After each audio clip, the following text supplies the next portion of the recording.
Hello, নিচে পুজোটা চলছে। আমি তোমাদের সঙ্গে একটু এই পুজোর গল্পটা শেয়ার করি। আমাদের এই পুজোটা হচ্ছে বাংলাদেশের পুজো। আমরা অ্যাকচুয়ালি বাঙাল। আমার বাবার বাড়ি হচ্ছে ঢাকা আর মায়ের বাড়ি বরিশাল। তো বাবার বাড়ি উদয়নারায়ণপুর। আমার ঠাকুরদাদা হচ্ছেন একটাই সন্তান ছিলেন আর কি। আমার ঠাকুরদাদার যে বাবা, তার একজনই সন্তান ছিলেন, তিনি হচ্ছেন আমার ঠাকুরদাদা। তিনি হচ্ছেন কলকাতায় চাকরি করতেন, কিন্তু আমার ঠাকুমা ঢাকাতেই থাকতেন।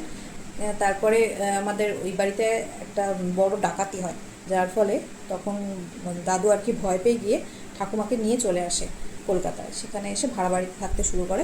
আমার ঠাকুমার যখন বয়স 14 বছর, তখন আমার জেঠুর মানে বড় জেঠুর 1 বছর বয়স, তখন তাদেরকে নিয়ে এখানে আসা হয়েছিল।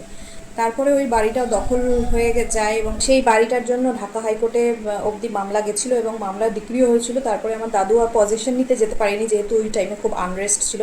এবং সেই বাড়ির সমস্ত কাগজপত্র মানে দলিল পর্চা সেগুলো পর্যন্ত এখনও আমার জেঠুর 85 বছর বয়স। আমার ঠাকুমা মারা গেছে অলরেডি, ঠাকুমা 95 ইয়ার্সে মারা গেছে, কিন্তু আমার জেঠু এখনও সেই কাগজগুলো রেখে দিয়েছে। মানে সেগুলো কোনো কাজে লাগবে না, তবুও রেখে দিয়েছেন। যাই হোক, তো গল্পটা বলি হচ্ছে, আমাদের এই পুজোটা ওইখানেই হতো। আমার ঠাকুমা হয়তো তার আগের মানে তার শাশুড়ি মায়ের কাছ থেকে হয়তো দেখেছেন, সেই হিসাবে পুজোটা মানে বংশ পরম্পরায় পুজোটা হয়ে যাচ্ছে।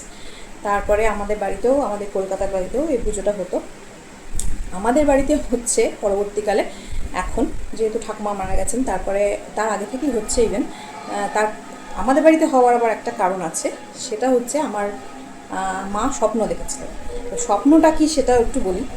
আমার মা অ্যাকচুয়ালি স্বপ্ন দেখেছিল যে মানে এরকম একটা মানে মাটির ঘর, এরকম শ্রাবণ মাস খুব বৃষ্টি হচ্ছে এবং মাটির ঘরের মধ্যে দুটো এরকম মূর্তি রয়েছে এবং মূর্তি দুটো মানে এত বৃষ্টি হচ্ছে যে মূর্তি তো মাটির মূর্তি গলে যাবে।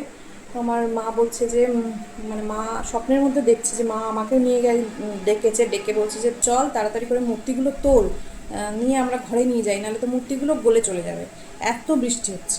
তো ওই অবস্থায় আমি আর আমার মা দুজনে মিলে দুটো মূর্তি কোলে করে তুলে নিয়ে আমাদের বাড়িতে এসেছি। এবং পরবর্তীকালে ওই স্বপ্ন বিষয়টা আমার মা কোনো একটা ঘটনাচক্রে কোনো একজন ঠাকুর মশাইকে বলেছিলেন, পুরোহিতকে। তো সেই পুরোহিত তখন বলেন যে তাহলে তো আপনাদের কি পুজো হয়? আমার মা বলছে হ্যাঁ, আমাদের তো বাড়িতে পুজো হয়, এরকম দুটো মূর্তিই পুজো হয়। তো বলছে তাহলে তো আপনাকে পুজো করতেই হবে। তো সেই হিসাবে আমাদের মানে আমাদের বাড়িতে মা আসতে চাইছেন। তো সেই হিসাবে তখন থেকে আমাদের বাড়িতে পুজো হয়েই যাচ্ছে। অ্যাকচুয়ালি এটা আমাদের বংশের পুজো।